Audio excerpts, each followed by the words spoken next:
Hello बच्चों, कैसे हो? ठीक हो सारे?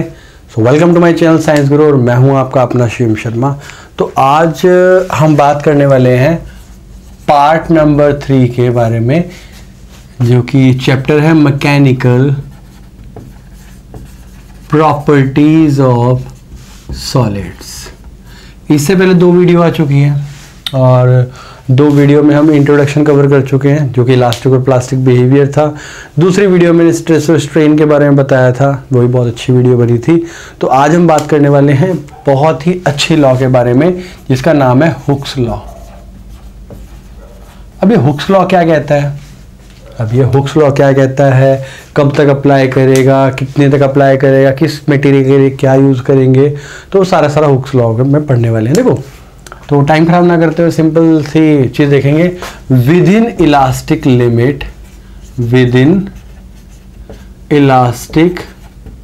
Limit the stress which is load applied is directly proportional to elongation produced। ये बता रहा है बेसिकली जितना ज़्यादा तुम लोड अप्लाई करोगे एक्सटेंशन उतनी ज़्यादा होगी। ऑब्वियस यही बताता है।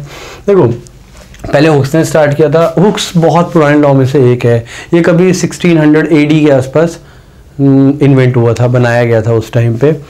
सो हुक्स बहुत, जैसे बॉयल्स लॉ है हमारा, बॉयल्स लॉ भी बहुत पुराना लॉ है, गैसेस के ऊपर जो डिपेंड है और जो तुम थर्मोडायनेमिक्स में पढ़ते हो। और जो दूसरा है ये वाला हुक्स लॉ, ये भी बहुत पुराना है, उसी टाइम का है ये भी। तो इसमें हम क्या पढ़ने वाले हैं? Basically stress is directly proportional to strain. मतलब ये है कि जितना ज़्यादा फोर्स लगाओगे उतना ज़्यादा स्ट्रेन होगा। Now so stress upon strain is equal to constant.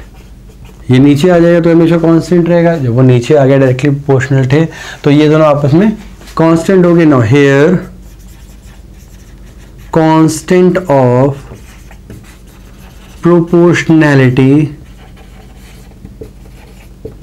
Is called, या तो हम इसको कोफिशिएंट ऑफ इलास्टिसिटी बोल सकते हैं, या फिर और मॉडुलस ऑफ इलास्टिसिटी। अब एक चीज तुम्हारे दिमाग में हो रही हो कि भाई इलास्टिक लिमिट क्या चीज है। अब इलास्टिक लिमिट क्या चीज है? देखो, वो लिमिट जिसके अंदर एक बॉडी डिफॉर्मेशन फोर्स हटाने के बाद दोबारा रीगेन कर लेती है। मैंने तुम्हें एग्जांपल दिया था लास्ट वीडियो में। जैसे यहाँ पे तो मुझे कोई पेन नहीं नज़र आ रहा, जी रहा। मान लेते हैं बेटा ये पेन है, मैंने क्या किया, इसके ऊपर फोर्स लगाया, रिफिल है बेसिकली। इस पर फोर्स लगाया तो क्या हुआ? देखो, फोर्स लगाया मैंने, बेंड हुआ, डिफॉर्म हुआ। जैसे ही फोर्स हटाई ये स्ट्रेट हो गया। थोड़ा बहुत फर्क पड़ा है ये, क्योंकि दिन में भी हमने मतलब जो नेक्स्ट वीडियो बनाई थी, कल परसों की बात है, वीडियो बनाई थी, तो उसमें भी ऐसे ही हुआ था। तो मैं बता रहा था बेसिकली इसमें कि एक बार मैंने फोर्स लगाई, बेंड हुआ, बेंड होने के बाद फोर्स हटा दी, ये वापस रिगेन कर लिया अपनी पोजीशन पे, उतनी लिमिट। मतलब उसके बाद अगर तुम फोर्स लगाओगे तो ये टूट जाएगा, या फिर इसके अंदर परमानेंट डिफॉर्मेशन आ जाएगी, टेढ़ा हो जाएगा। तो इलास्टिक लिमिट कहता है कि वो फोर्स तब, मतलब डिफॉर्मेशन फोर्स लगाएंगे तो उसकी परमानेंट डिफॉर्मेशन नहीं होनी चाहिए। चेंज हुई, ये तो खराब हो जाएगा हमारे घर ऐसे बार जोर लगा के। मैं फोर्स लगाऊंगा, फोर्स लगाने पे ये डिफॉर्म हुई, एंड डिफॉर्म होने के बाद इसको छोड़ दिया तो ये दोबारा से पहली वाली शेप में आ गई। तो after removal of deformation force when the body regains its shape and size is called elastic limit. Clear है? इलास्टिक नाम से पता लग रहा है। लास्ट वीडियो देखोगे तो मेरे को लगता है उसमें बहुत अच्छा क्लियर किया था मैंने। देखो, इसका एक एक्सपेरिमेंट भी है, एक प्रोजेक्ट बना सकते हो इसका। प्रोजेक्ट में क्या करना है तुमने? सिंपल सी बात है, मैंने यहां पर एक स्केल लेना है, इस स्केल को एक बेस पे लगा देना है और यहां पर रीडिंग आ गई।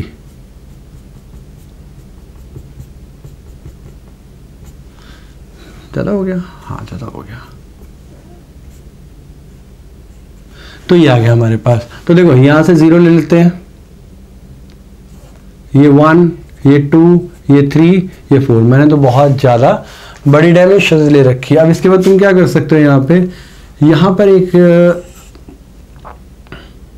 स्प्रिंग लगा सकते हो, जो कि स्प्रिंग यहाँ तक आएगा 0 तक, मतलब स्प्रिंग स्ट्रेच नहीं है, अभी नॉर्मल पोजीशन है इसकी यहाँ तक। अब मान लेते हैं मैंने इसके ऊपर एक फोर्स लगाया, जब इसके ऊपर मैं मास अप्लाई करूंगा तो एक्सटेंशन होगी इसके अंदर, और जब एक्सटेंशन होगी तो ये स्प्रिंग कुछ ऐसे ना हो के ये स्प्रिंग कुछ ऐसे हो जाएगा। क्यों? क्योंकि इसके नीचे mg लगा होगा। अब अगर ध्यान से देखो तो चेंज इन लेंथ कितनी होगी, कितनी ज्यादा हुई है चेंज इन लेंथ।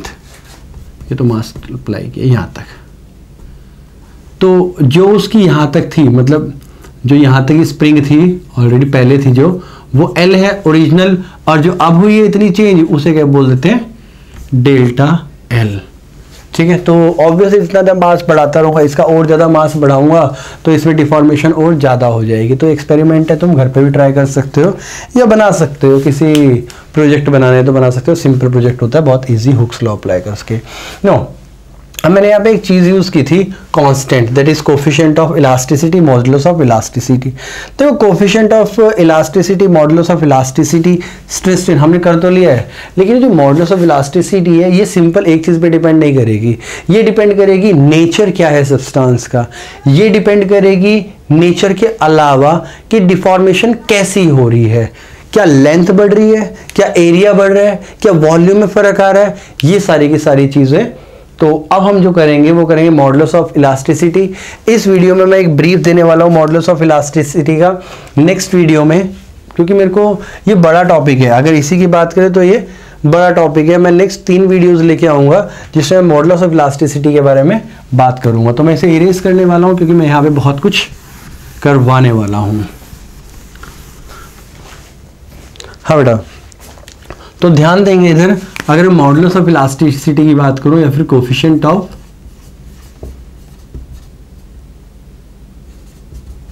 इलास्टिसिटी की बात करूं, इलास्टिसिटी, तो कोफिशिएंट ऑफ इलास्टिसिटी को मैं 3 पार्ट में डिवाइड कर रहा हूं, 1, 2 और 1, 3। जो पहले वाला होता है, देखो अगर मैं इसके कोई रस्सी लूँ, रस्सी में अगर मैं जोर लगाऊं तो क्या होगा, लेंथ बढ़ जाएगी उसकी। तो उस केस में जो होता है उसे बोलते हैं Young modulus, Young's modulus of elasticity.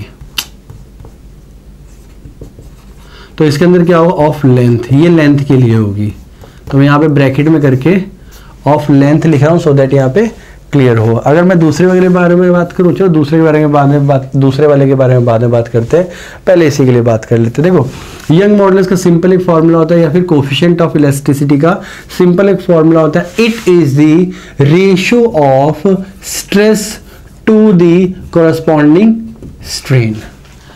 अगर हमारे पास टेंजेंशियल स्ट्रेस लग रहा है तो ऑब्वियसली टेंजेंशियली स्ट्रेन आएगा, ठीक है। शेयर स्ट्रेस लगेगा तो शेयर स्ट्रेन आ जाएगा, कंप्रेशन लगेगा तो वहां पे भी कंप्रेशनल आ जाएगा। तो बस वही करने वाले, टेंसाइल लगेगा तो दूसरे वाले में भी टेंसाइल आ जाएगा, ठीक है। तो अगर मैं यंग मॉडुलस की बात करूंगा तो मैंने बताया था बेटा कि एक मेरे पास स्ट्रिंग है, स्ट्रिंग के अंदर मैंने मास लटका रखा है। अभी स्ट्रिंग जो है वो लेंथ L की है। अब क्या किया, जब इसके ऊपर मास या मास नहीं लटकाया, चलो ऐसा करते हैं, अभी मास नहीं लटकाया तो यहाँ तक आ रही है। अब मैंने इसके ऊपर मास लटका दिया है तो इसके ऊपर इतना चेंज हुआ ना, दिस इज डेल्टा L। बहुत छोटा सा हो रहा है ना, दूसरे मार्कर से लिख देता हूँ। तो अब अगर मैं यहाँ तक बात करूँ, ध्यान दो, तो ये पूरे की पूरी लेंथ हमारे पास क्या होगी है, L प्लस डेल्टा L। इतनी लेंथ बढ़ गई है, ये रही, this is delta L। Delta L बढ़ गई है तो इसका सिंपल सा फॉर्मूला है, यंग मॉडुलस को हम y से रिप्रेजेंट करते हैं, ध्यान रखना y से। So Young's modulus y is equal to longitudinal stress over longitudinal strain. तो लॉन्गिट्यूडनल स्ट्रेस की बात करें तो क्या होता है, फोर्स अपॉन एरिया, और अगर स्ट्रेन की बात करें तो डेल्टा एल बाय एल, यही होता है वाई। तो Y is equal to F L over A delta L, formula बन गया। अगेन बेटा इसको मैं डेप्थ में ज़्यादा नहीं करवा रहा हूँ, बट हाँ फिर भी मैंने काफ़ी बता दिया, इतना भी मैं नहीं बताने वाला था, मैं सिर्फ नाम बताने वाला था और उसके बारे में बताने वाला था कि ये कैसे यूज़ होते हैं। तो फिर भी मैंने बहुत कुछ बता दिया, फॉर्मूला निकलवा दिया तुम्हें। मैंने इसके ऊपर एक वीडियो अलग से बनानी है, इसके ऊपर एक वीडियो बनाऊंगा। फिर दूसरा जो आता है हमारे पास वो आता है बल्क मॉडुलस, इस बल्क मॉडुलस के ऊपर बनेगी वीडियो, और फिर बनेगी एक वीडियो शेयर मॉडुलस के ऊपर।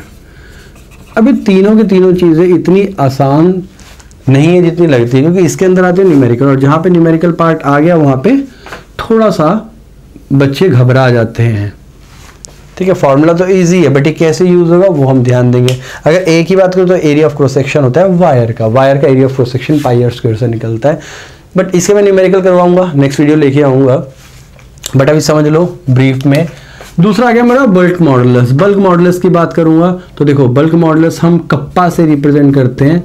ये जो साइन होता है के जैसा, ऐसे, ये होता है कप्पा का। तो ये कैसे होता है, कप्पा इज इक्वल टू, देखो बल्क हो रहा है बेसिकली, इसमें क्या हो रहा है, हम प्रेशर लगा रहे हैं चारों तरफ से। ठीक है, तो hydrostatic stress upon volumetric strain, volumetric strain. तो इसके अंदर क्या हो रहा है, मान लेते हैं बेटा ये बॉडी है हमारे पास, इस बॉडी को चारों तरफ से दबाया गया। जब चारों तरफ से बॉडी दबाओगे तो ये बॉडी तुम्हारी पतली हो जाएगी, कंप्रेस हो जाएगी। अभी जो कंप्रेस हुई है, पहले जो वीडियो थी, पहले जो वॉल्यूम थी वो V थी, और अब होगी है V माइनस डेल्टा V। इसके मतलब इसके बीच में डेल्टा V कम हो गई है। तो इस केस में क्या आएगा, longitude kappa is equal to hydrostatic stress basically होता है फोर्स अपॉन एरिया, सेम कोई फर्क नहीं पड़ता है, एंड वॉल्यूमेट्रिक स्ट्रेन होता है डेल्टा V बाय V। ये ऊपर जाएगा तो कप्पा का फॉर्मूला आ गया हमारे पास F V over A delta V। तो ये आ गया हमारा बल्क मॉडुलस का फॉर्मूला। इसमें क्या था, वॉल्यूम चेंज हो रही है और कोई फर्क नहीं है। तीसरा आ गया शेयर मॉडुलस। शेयर मॉडुलस में क्या होता है, ध्यान देंगे बेटा, ये थोड़ा सा इंपॉर्टेंट और थोड़ा सा ट्रिकी पार्ट है। अब इसमें क्या होने वाला है, मान लेते हैं हमारे पास एक बॉक्स है, ये रहा बॉक्स। अब मैं यहाँ से अगर फोर्स लगाऊंगा तो जब मैं यहाँ से फोर्स लगाऊंगा, और हाँ एक और चीज़, ये पार्ट मैं फिक्स कर दूंगा इसका। जब ये वाला पार्ट फिक्स कर दूंगा और ऊपर से फोर्स लगाऊंगा तो ये वाली जो ट्रांसफॉर्मेशन है वो यहाँ पहुँच जाएगी। मैंने तो बहुत ज़्यादा कर दिया है क्योंकि दिखाने के लिए, बट ये इतनी ज़्यादा नहीं पहुँचती है। तो ये मान लेते हैं डेल्टा एल है, और जो लेंथ है इसकी पहले वो एल है जो साइड की है। क्लियर है, तो यहाँ पे अगर ध्यान दें तो ये थीटा आ गया, and here theta is equal to delta L over L. ये कहाँ से निकाला, ये निकाला बेसिकली जैसे एक आर्क होती है ना, एक सर्कल का पार्ट होता है ऐसे, ये रहा। तो ये एल होती है, आर होती है, थीटा होती है। तो यहाँ पे क्या है, थीटा इज इक्वल टू, देखो L is equal to r theta होता है, theta is equal to L upon r. तो यहाँ पे क्या होगा, लेंथ ऑफ आर की ये वाली होगी डेल्टा एल, और आर हो गया मेरे पास ये एल। तो थीटा इज इक्वल टू, अगर देखें तो एल अपॉन आर, मतलब एल अपॉन, मतलब हाँ एल अपॉन आर, ऐसा निकाल सकते हो। ये मैंने यहाँ से मैथ से लिया है बेसिकली। अब इसके अंदर क्या होने वाला है, तो इसके अंदर भी ऐसे ही यूज करेंगे। यहाँ पे हमने कप्पा यूज किया तो यहाँ पे कप्पा ना यूज करके ईटा यूज करेंगे। ईटा शेयर मॉडुलस ऑफ रिजिडिटी। तो देखो ये था यंग मॉडुलस ऑफ इलास्टिसिटी, ये था बल्क मॉडुलस ऑफ, क्या आता था इसमें, नहीं वो ये बल्क मॉडुलस है, बस बल्क मॉडुलस ऑफ वॉल्यूम बोल सकते हैं क्योंकि वॉल्यूम चेंज हो रही है ना इसलिए। और शेयर मॉडुलस ऑफ रिजिडिटी, ये या शेयर मॉडुलस बोल सकते हैं या फिर मॉडुलस ऑफ रिजिडिटी बोल सकते हैं, ध्यान रखना, मॉडुलस ऑफ रिजिडिटी। ठीक है, आगे करवाऊंगा तो बता दूंगा, जब डेप्थ में करूँगा तो बता दूंगा बेटा, बहुत सारा है इनके बारे में, तब जाके तीनों पार्ट कवर होगी। तीनों के ऊपर न्यूमेरिकल्स बनते हैं अच्छे खासे, तो 2 से 3-4 न्यूमेरिकल करेंगे जिसकी वजह से वैसी वीडियो कवर हो जाएगी। तो देखो ईटा आ गया यहाँ पे। अब इसमें क्या है, shear stress over shear strain. तो simple, eta is equal to shear stress force upon area, upon shear strain आ जाएगा डेल्टा एल ओवर एल, तो या तो ईटा इज इक्वल टू हमारे पास F L over A delta L लिख लो, क्या हुआ फिर ये जाके मल्टीप्लाई एफ से हुआ, ये नीचे मल्टीप्लाई होगा, या फिर तुम एक काम कर सकते हो eta is equal to F A over theta, यही फॉर्मूला बना सकते हो। मैंने क्या किया सिंपल, थीटा की जगह डेल्टा एल बाई एल, मतलब डेल्टा एल बाई एल की जगह क्या लिख दिया, एंगल थीटा। ठीक है, तो इस वीडियो में यही करने वाले थे हम बेसिकली। ठीक है, ये डिपेंड करेगा नेचर पे, देखो ईटा हो चाहे ईटा हो चाहे कप्पा हो चाहे वाई, ये तीनों के तीनों डिपेंड करेंगे मटेरियल के ऊपर, तो जैसा मटेरियल होगा इसकी वैल्यू वैसी होगी। अगर हम बात करें यहाँ पे, अच्छा स्ट्रेस और स्ट्रेन हो गया था, इस कांस्टेंट की वैल्यू की बात करें वाई की, तो एसआई यूनिट ये लिखवाई नहीं थी मैंने, ये भी लिख लेते हैं, SI unit of modulus of elasticity, तो तुम निकाल भी सकते हो बेटा। स्ट्रेन के कोई ऐसा यूनिट नहीं होते, सिर्फ स्ट्रेस के होते हैं, तो फोर्स अपॉन एरिया मतलब न्यूटन पर मीटर स्क्वायर हमारे एसआई यूनिट आ गया। तो यहाँ पे भी न्यूटन पर मीटर स्क्वायर आ गया, और यहाँ पे भी न्यूटन पर मीटर स्क्वायर, यहाँ पे भी न्यूटन पर मीटर स्क्वायर। यहाँ पे थीटा के कोई यूनिट नहीं होते, यहाँ वी कट जाएगा, यहाँ पे एल कट जाएगा ये वाला। ठीक है, तो बस इस वीडियो का खात्मा यही करते हैं। तो वीडियो अच्छी लगी हो तो लाइक ज़रूर कर देना बेटा, बहुत अप्रिशिएशन की ज़रूरत होती है, वीडियो बनाने में बहुत टाइम लगता है।